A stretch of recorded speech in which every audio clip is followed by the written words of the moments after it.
Thought I'd get out my Israeli Mauser day and take a quick look at it. This is it's a fairly standard version of a Mauser in that it holds 5 rounds in a box magazine. It has all the features of the Mauser with the wing safety back here. The main difference with this one is that it has an Israeli crest on it here. You can see here that's actually, I guess, the crest of the Israeli IDF, the Defense Forces. And you'll see very prominent here on the receiver, it says 7.62, and also on the buttstock 7.62. And the reasoning for that is, I believe it was 1948, whenever they got their independence, whenever the State of Israel was created in modern days. And they took basically any weapon that they could find at the end of World War II, 1948, all kinds of Mausers and stuff, predominantly, of course, in 8x57. In the 1950s, mid-50s, all the way through to the mid and late 1950s, they started to standardize on the NATO round at 7.62, also called the 308 Winchester.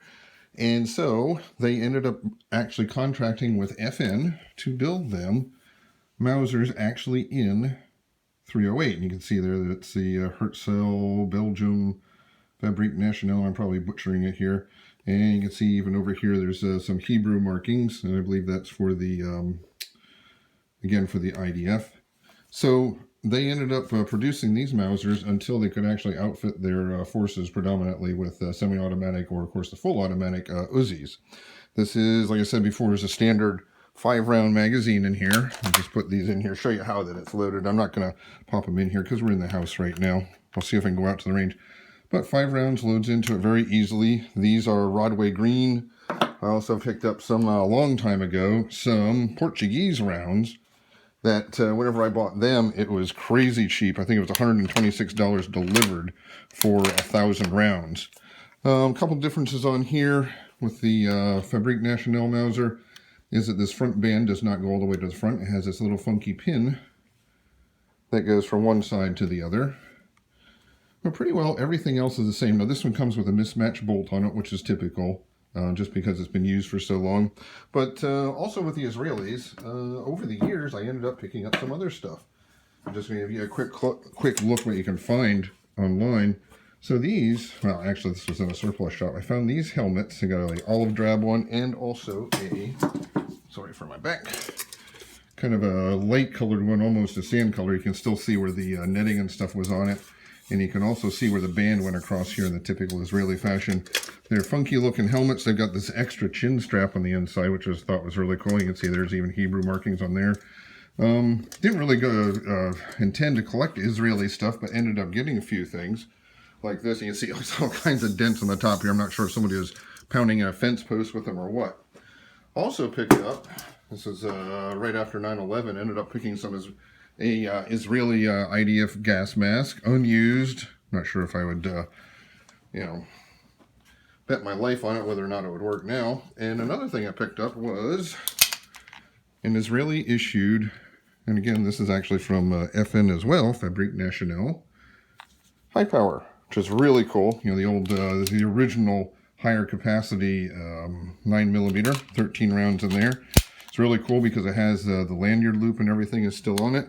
And somewhere here, yeah, here's this symbol again for the Israeli Defense Forces. So, without really intending it, I ended up getting all kinds of Israeli stuff. And I figured I'd just give you a quick look today.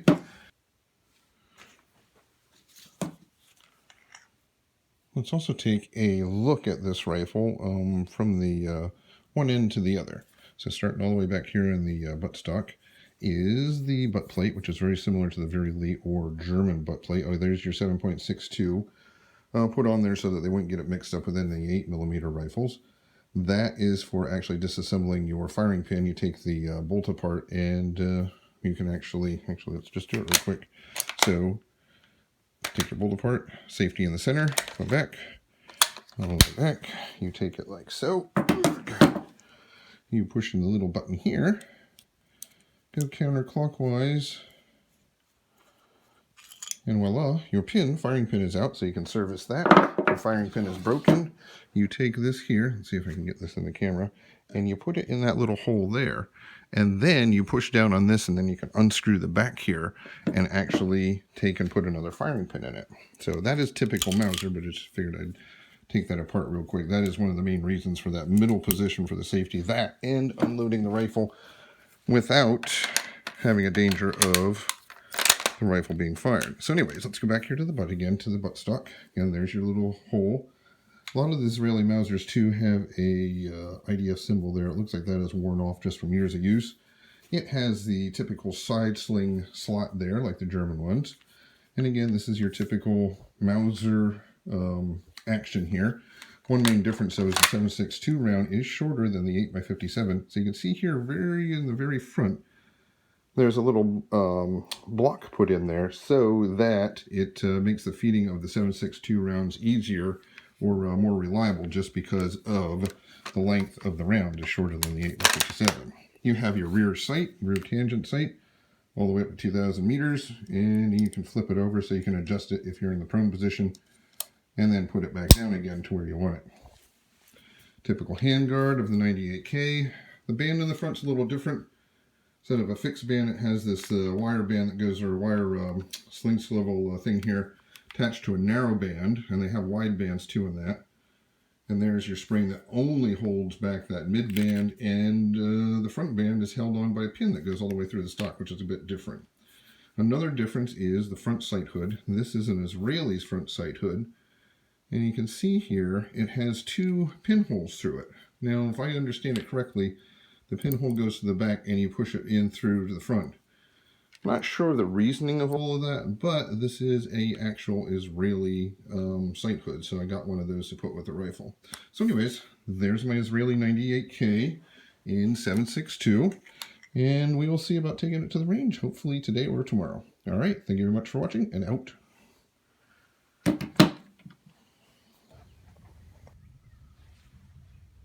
All right, just have my Israeli Mauser, FN Mauser here in 7.62 out at the range today. Instead of the 8x57, which most Mausers are in, or 7x57. And you can see the 308s or the 7.62x51s actually do fit in a stripper clip. And for this particular rifle anyways, I do seem to feed in here nicely. So we'll have a little go with it.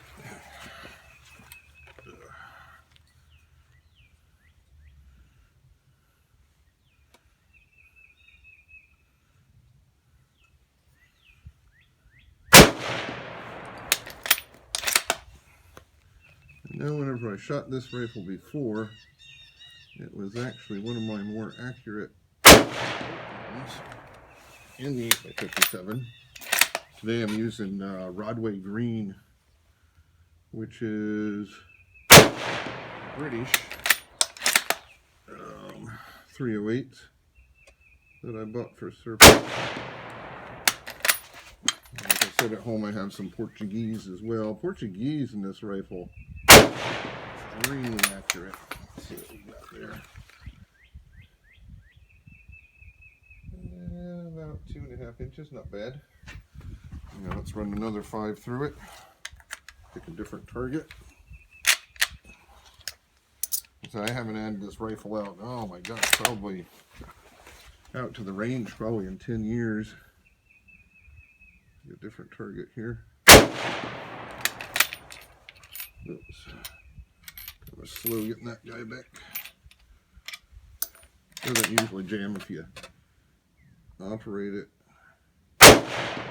Should, like so. There you go. Now the Rodway Green is burden prime, so I won't be reloading the brass. I'll keep it for recycling, but other than that,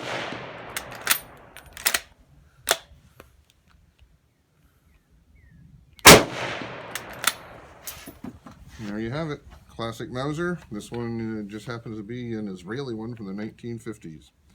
Alright, thanks for watching. Subscribe to my videos if you like them, and out.